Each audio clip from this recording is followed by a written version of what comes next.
Hello students, in last lecture we have seen the instruction format of the 8086 microprocessor. Then in today's lecture we are going to see the addressing modes of a 8086 microprocessor. These are the different 8 addressing modes of the 8086 microprocessor. Those are: first one, immediate addressing mode; second, register addressing mode; third, direct memory addressing mode; fourth, register based indirect addressing mode; fifth, register relative addressing mode; sixth, base indexed addressing mode; seven, relative based index addressing mode; and eight, implied addressing mode. Then let us see them one by one. First is the immediate addressing mode. As the name suggests, immediate. आता कसं होते बघा, immediate operation काय आहे. In this mode the operand is specified in the instruction itself. पहिला तुम्हाला basically opcode आणि operand म्हणजे काय कळले का. ऑपकोड म्हणजे काय इंडिकेट करणार, तुम्ही काय ऑपरेशन परफॉर्म करणार आहे, कोणतं ऑपरेशन परफॉर्म होणार आहे हे कोण इंडिकेट करणार, ऑपकोड इंडिकेट करणार. आणि कशावर ऑपरेशन परफॉर्म करायचं आहे ते म्हणजे काय, ऑपरंड असणार आहे. लक्षात येते ऑपकोड आणि ऑपरंडमधला डिफरन्स. ऑपकोड काय इंडिकेट करणार आहे, what operation is going to be performed, and operand stands for what, on what you are going to perform the operations, म्हणजे ऑपरंड असणार आहे. देन आता ऑपरंड काय असतं, तिथे डायरेक्टली इन्स्ट्रक्शनमध्येच काय केलं असणार आहे, स्पेसिफाय केलं असणार आहे. In the case of the immediate addressing mode, instructions are longer but the operands are easily identified. Then example बघा, MVI that is move immediately CL, 12H. आता ही इन्स्ट्रक्शन काय करते बघा, 12H हा जो काही तुमचा डेटा आहे तो काय करणार आहे, मूव करणार आहे into the CL register.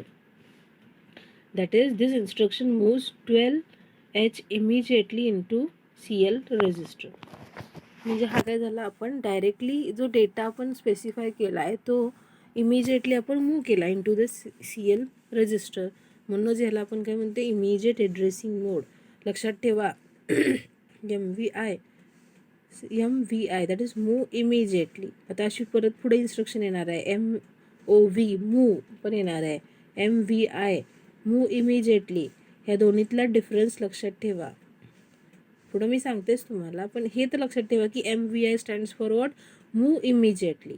Move immediately काय करायचं, आपलं 12H जो डेटा आपण डायरेक्टली स्पेसिफाय केला इथं, तो data into the CL register. इथं दाखवलं आहे बघा, CLमध्ये काय कंटेंट्स आले, 12H.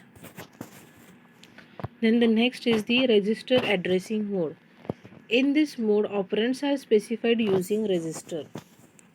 म्हणजे ह्यामध्ये जे ऑपरंड्स असणार आहेत ते आपण कशाने स्पेसिफाय करणार आहे, by using the register. Destination register आणि सोर्स रजिस्टर दोघं पण ॲज अ आपण यूज करू शकतो किंवा एखादासुद्धा यूज करू शकतो. And this addressing mode is normally preferred because the instructions are compact and fastest executing of all the instruction forms. म्हणजे ह्या ज्या इन्स्ट्रक्शन्स आहेत ह्या जनरली आपण प्रेफर करतो आहे. का प्रेफर करतो आहे, कारण ह्याची साईज पण कशी कॉम्पॅक्ट आहे आणि हे खूप फास्ट एक्झिक्यूट होतात दॅन ऑल अदर इन्स्ट्रक्शन्स. मग बघा एक्झाम्पल बघायचं, MOV मूव AX, BX. आता इथं काय आहे बघा, मूव आहे फक्त, तिथं काय होतं, मूव इमिजिएटली MVI होतं, इथं MOV मूव होतं आहे. त्यामुळं काय इथं होणार आहे, BX ह्या रजिस्टरमधला जो काही डेटा असणार आहे तो तुमचा AX ह्या रजिस्टरमध्ये कॉपी होणार आहे. That is this instruction copies the contents of BX register into AX register. AXमध्ये काय गेलं आहे, BXमधला डेटा गेला आहे. तुम्हाला एक्झामलासुद्धा असंच विचारलं जाईल की एक्सप्लेन करा ॲड्रेसिंग मोड्स विथ एक्झाम्पल. मग तुम्हाला लक्षात यायला पाहिजे एक्झाम्पल्स पण. रजिस्टर ॲड्रेसिंगमध्ये काय असणार आहे, बोथ सोर्स आणि destination and as a operand जे असणार आहे ॲज अ आपण रजिस्टर म्हणून यूज करतो आहे. These are fastest executing instructions then all other instructions. Move AX, BX काय करणार आहे, the contents of the BX registers are moved are copied into the AX register. Then the next is the direct memory addressing mode. आता direct memory म्हणजे आपण काय करणार आहे, direct मेमरीशी काहीतरी डील करणार आहे इथं, एवढं लक्षात ठेवा. डायरेक्ट मेमरी ॲड्रेसिंग मोडमध्ये, in this mode address of the operand is directly specified in the instruction. Here only the offset address is specified, the segment being indicated by the instruction. म्हणजे फक्त काय इथं काहीतरी ऑपरंडमध्ये डायरेक्टली आपण address specify केलेला असणार आहे. ॲड्रेस म्हणजे काय, फक्त ऑफसेट व्हॅल्यू तिथे दिलेली असणार आहे आणि जी काय तुमची फिजिकल ॲड्रेस कॅल्क्युलेट करण्यासाठी जे काही सेगमेंट रिक्वायर्ड असतात ते काय ते इन्स्ट्रक्शन्सवरून आपल्याला इंडिकेट होतं आहे. त्याचं एक्झाम्पल बघूया म्हणजे तुम्हाला लक्षात येईल. Move CL, 4321H. आता 4321H हा जो आहे ना तो काय आहे, तुमचा ऑफसेट आहे. तो ती डायरेक्ट तुमचा फिजिकल ॲड्रेस नाही तिथे म्हणजे तिथे दिलेला नाही आहे, डिफाईन केलेला नाही आहे. 4321 जो आहे तो तुमचा काय आहे, ऑफसेट व्हॅल्यू आहे. मग ही इन्स्ट्रक्शन काय करणार आहे बघा. This instruction moves the data from location 4321H into the data segment into CL. Physical address कसं कॅल्क्युलेट करतो बघा आपण, DS इंटू 10H. म्हणजे आपण एक 0 वाढवत होतो ना फिजिकल ॲड्रेस कॅल्क्युलेशन, रिकॉल करा कॉन्सेप्ट. 10 ॲड करत होतो आणि त्यामध्ये ऑफसेट व्हॅल्यू ॲड करून मग त्याचा जो असणार आहे तो आपला काय असणार आहे, फिजिकल ॲड्रेस असणार आहे. मग इथं DS into 10H plus 4321H. DS assume करा की 5000H आहे. मग त्यामध्ये एक 0 आपण ॲड केलं. इथे बघा physical address equals to what, 5000चं 50,000 झालं प्लस 4321 हा ऑफसेट झाला. मग हे काय रिझल्ट मिळाला तुम्हाला, फिजिकल ॲड्रेस 54321H हा फिजिकल ॲड्रेस मिळाला. आणि ह्याचे जे काही कंटेंट्स असणार आहेत ते तुम्ही कुठं मूव्ह करणार आहे, इंटू द CL रजिस्टर. लक्षात येते काय, डायरेक्ट ॲड्रेसिंग मोडमध्ये address of operand is directly specified in the instruction itself. आणि इन्स्ट्रक्शनमध्ये फक्त ऑफसेट व्हॅल्यू दिलेली असते आणि आपल्याला फिजिकल ॲड्रेस कॅल्क्युलेट करायला लागते आणि depending on the offset value. मग फिजिकल ॲड्रेस कॅल्क्युलेट इथे एक एक्झाम्पल घेतला आपण. इथे काय केलं, DS इंटू 10H म्हणजे एक 0 इन्क्रीमेंट केला. त्यामध्ये तुमची काय जी व्हॅल्यू आहे ह्याची ऑफसेटची ती ॲड केली आणि तुम्हाला रिझल्टंट ॲड्रेस मिळाला, फिजिकल ॲड्रेस. त्याचे कंटेंट्स तुम्ही काय केला, मूव्ह केला into the CL register. Register based indirect addressing mode. Next type. In this mode, the effective address of the memory may be taken directly from one of the base register or index register specified by the instruction. म्हणजे ह्या मोडमध्ये काय होतं, तुमचा जो काय address असणार आहे ऑफ मेमरी तो कुठून घेतो आपण, जे काही तुमच्या इन्स्ट्रक्शनमध्ये जो काही बेस रजिस्टर किंवा इंडेक्स रजिस्टर स्पेसिफाय केलेला असणार आहे त्या रजिस्टरमधून आपण काय करतो, त्याची ॲड्रेस कलेक्ट करतो आहे. if register is SI, DI and BX then DS as a default segment register म्हणून यूज करतो आहे. आणि if BP is used म्हणजे BP हा रजिस्टर यूज केला असला तर SS as a default segment register म्हणून आपण यूज करतो आहे. देन एक्झाम्पल बघा, मूव CX, BX. आता ह्यात काय होणार आहे, तर BX आहे. मग BXसाठी डिफॉल्ट रजिस्टर काय बघा, आपण आत्ताच बघितलं. SI, DI आणि BX असलं तर DS as a default segment register म्हणून यूज करतो आपण. तर मूव CX, BX असं आहे. मग this instruction moves a word from the address pointed by BX and BX+1 in the data segment into CL and CH respectively. आता BX आणि BX+1 मधले जे काही पॉईंट केलेले BXमध्ये जो काही ॲड्रेस असणार आहे तो आणि BX+1मध्ये जो काही ॲड्रेस असणार आहे तो, त्या ॲड्रेसनी पॉईंट केलेल्या मेमरी लोकेशनचे कंटेंट्स कुठं मूव्ह होणार आहे, इंटू CL अँड CH. लक्षात येते. BX, तर BX हा रजिस्टर आहे की नाही, ह्या रजिस्टरमध्ये जे काय कंटेंट्स असणार आहेत तो काय झाला, तुमचा एक मेमरी ॲड्रेस झाला.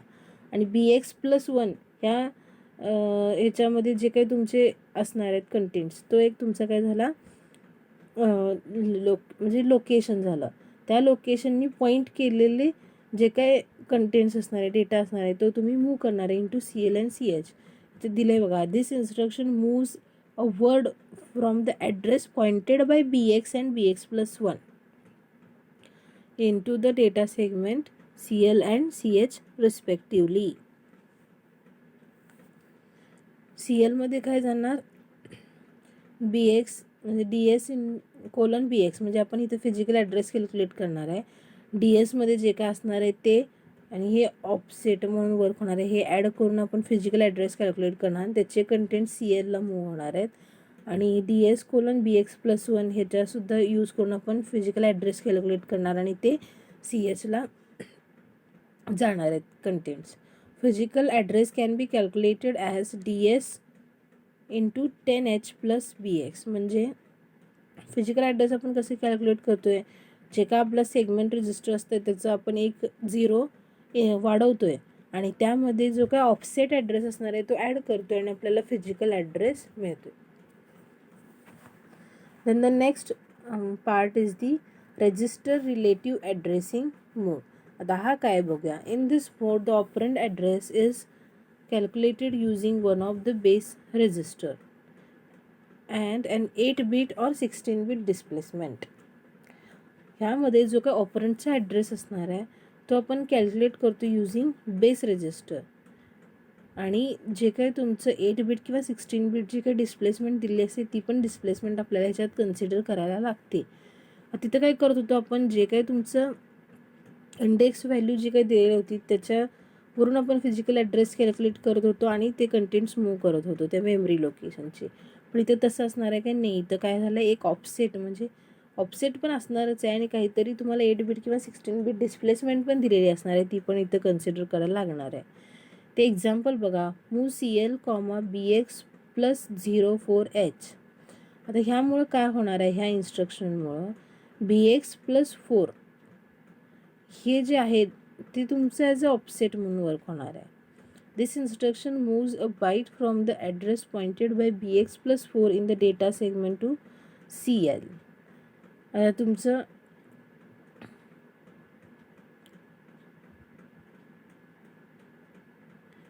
BX प्लस 04 म्हणजे BX प्लस 4 हे जे आहे तुमचं, त्यानं पॉईंट केलेल्या मेमरी लोकेशनचे कंटेंट्स काय होणार आहेत, तुमच्या CLला मूव्ह होणार आहेत. आणि फिजिकल ॲड्रेस कॅल्क्युलेशन सेम आहे, आपण मागं जसं बघितलं तसं. म्हणजे DS मधलं 1 0 इन्क्रीमेंट करायचा, BX जो काय ऑफसेट असणार आहे तो, प्लस ही 4 ही काय तुमची डिस्प्लेसमेंट आहे ती सुद्धा इथं कन्सिडर करायला लागणार आहे. लक्षात त्यांना मूव CL, BX प्लस 04 म्हणजे BX प्लस 04नं पॉईंट केलेल्या मेमरी लोकेशनचे कंटेंट्स कुठं मूव्ह होणार आहेत, CLला होणार आहेत. Base indexed addressing mode. Here the operand addressed is calculated as a base register plus an index register. म्हणजे जो काही तुमचा बेस रजिस्टर असणार आहे तो आणि इंडेक्स रजिस्टर आहे तो, ह्या दोघं आपण काय करतोय, ॲड करतोय आणि आपल्याला काय मिळतोय, ऑपरंटचा ॲड्रेस मिळतोय. Move CL, BX plus SI. This instruction moves the address pointed by the BX plus SI into data segment to CL. मग CLला कुठले कंटेंट्स मूव्ह होणार आहेत, physical address DS colon BX plus SI ह्यानं point केलेल्या memory लोकेशनचे content move होणार आहेत इंटू द CL, आणि physical address same as that of previous one. Next काय, relative based index addressing mode. आता ह्यात काय बघूया. In this mode the address of the operand is calculated as a sum of the base register, index register and 8 or 16-bit डिस्प्लेसमेंट. आता मगाशी बघितलं तशाच टाईपचं आहे बघा. म्हणजे हा बेस रजिस्टर, इंडेक्स रजिस्टर आणि जी काही तुमची 8-bit किंवा 16-bit डिस्प्लेसमेंट असणार आहे ती डिस्प्लेसमेंट तुम्हाला कन्सिडर करायला लागणार आहे.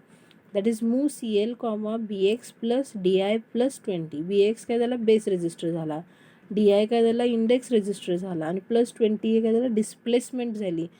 हे ना जे काही पॉईंट केलेले कंटेंट्स असणार आहेत ते तुम्ही कुठं मूव्ह करणार आहे, CLला.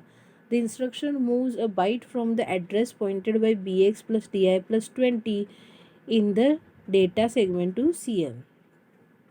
तर CL मध्ये काय गेले बघा, DS:BAX plus DI plus 20H. म्हणजे फिजिकल ॲड्रेस आपण कसा कॅल्क्युलेट करतोय, DS into 10H plus BX plus 20H.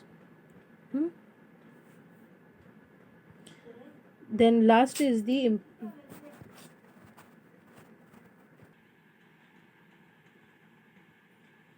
हे लक्षात आलं ना, फिजिकल ॲड्रेस कसा कॅल्क्युलेट करतोय, BX plus DI plus 20H हे DSमध्ये ॲड करून तुम्ही काय करणार आहे, त्याचे कंटेंट्स मूव्ह करणार आहे.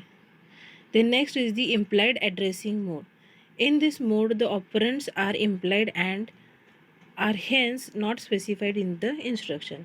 ऑपरंट्स काय आहेत, इम्प्लाइड आहेत, म्हणजेच काय असं स्पेसिफिक असणार आहेत, ते काही चेंज करू शकत नाही आपण. ते म्हणून काय केलं, आपल्याला इथं काही आपल्याला ऑपरंट स्पेसिफाय करायची गरज नसते. For example STC, that is set carry. म्हणजे ही STC इन्स्ट्रक्शन तुम्ही जर एक्झिक्यूट केली तर काय होणार आहे, तुमचं कॅरी फ्लॅग सेट होणार आहे. मग ह्याला ऑपरंटची गरज काय नसते. लक्षात येते. All the types once again I will explain. आता मूव इमिजिएटली CL,12H म्हणजे 12H जो इमिजिएट डेटा आहे तो तुमचं CLमध्ये मूव्ह होणार आहे.